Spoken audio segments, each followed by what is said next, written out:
கோப்பையை வென்ற ஆர்சிபி அணிக்கு பரிசுத் தொகை எவ்வளவு? அனைத்து விருதுகளும் வென்றவர்கள் பட்டியல். ஐபிஎல் 2025ஆம் ஆண்டு சாம்பியன் பட்டத்தை ஆர்சிபி அணி முதல் முறையாக கைப்பற்றி அசத்தியிருக்கிறது. 18 ஆண்டு காலமாக போராடிய விராட் கோலி தற்போது முதல் முறையாக ஐபிஎல் சாம்பியனாக மாறியிருக்கிறார். இதனால் டெஸ்ட் சாம்பியன்ஷிப் தவிர கிரிக்கெட்டில் உள்ள அனைத்து கோப்பைகளையும் விராட் கோலி வென்றிருக்கிறார். இந்த நிலையில் கோப்பையை வென்ற ஆர்சிபிக்கு இந்திய ரூபாய் மதிப்பில் 20 கோடி ரூபாய் பரிசுத் தொகை வழங்கப்பட்டது. கோப்பையை வென்ற ஆர்சிபி கேப்டன் ரஜத் பட்டிதாருக்கு இந்த பரிசுத் தொகைக்கான செக் வழங்கப்பட்டது. கடந்த முறை வழங்கிய அதே பரிசுத் தொகையை தான் மீண்டும் பிசிசிஐ வழங்கியிருக்கிறது. இதேபோன்று 2025ஆம் ஆண்டு சீசனில் ரன்னர் அப் பட்டத்தை வாங்கிய பஞ்சாப் கிங்ஸ் அணிக்கு 13 கோடி ரூபாய் பரிசுத் தொகை கிடைத்திருக்கிறது. இதேபோன்று 3ஆம் இடத்தை பிடித்த மும்பை அணிக்கு 7 கோடி ரூபாய் பரிசுத் தொகையும், 4ஆம் இடத்தை பிடித்த குஜராத் அணிக்கு 6 கோடி ரூபாய் பரிசுத் தொகையும் வழங்கப்பட்டது. இந்த சூழலில் ஐபிஎல் தொடரில் அதிக ரன்கள் விளாசி ஆரஞ்சு நிற தொப்பியை சாய் சுதர்சன் வென்றிருக்கிறார்.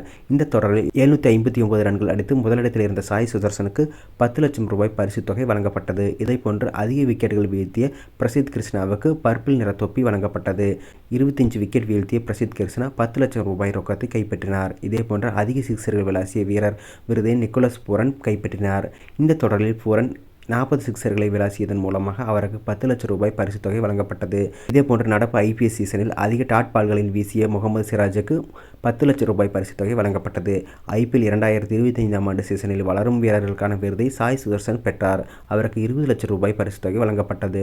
நடப்பு ஐபிஎல் தொடரில் மிகவும் மதிப்புமிக்க மோஸ்ட் வேல்யூபிள் வீரர் என்ற விருதை சூரியகுமார் பெற்றார். அவருக்கு 10 லட்சம் ரூபாய் பரிசுத் தொகை வழங்கப்பட்டது. இந்த தொடரில் சிறந்த கேட்ச் கமெண்ட்மெண்டர் பெற்றார்.